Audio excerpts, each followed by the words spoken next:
What's your biggest fear, and does that control your life?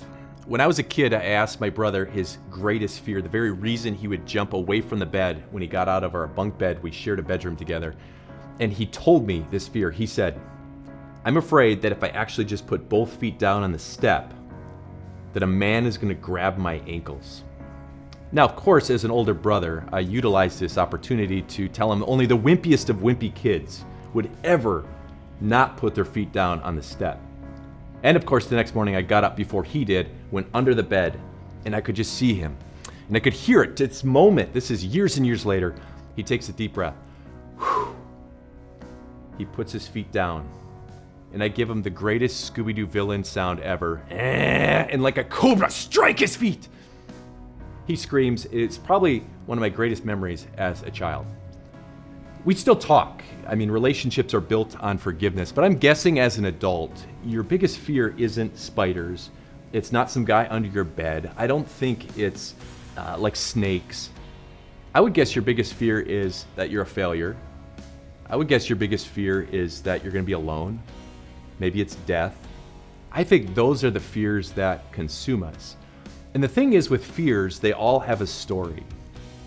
You've heard of fight or flight.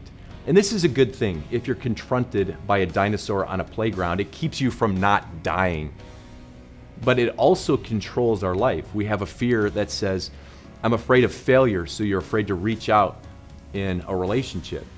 You're afraid of rejection, so you're afraid to love your spouse like we can. We're afraid that they might just turn their back on us, and we don't want to just fully expose ourselves in that way. We just can't do it.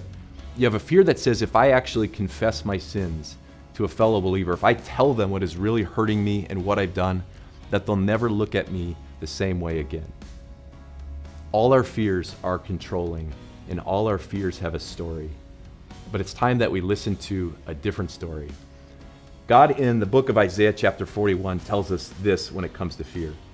Do not fear, for I am with you. Do not be dismayed, for I am your God. I will strengthen you and help you. I will uphold you with my righteous right hand. Every one of us has fears that control us, and they're very, very controlling about how we see the world. But God says, we have a new story for you to listen to. You are not your fears.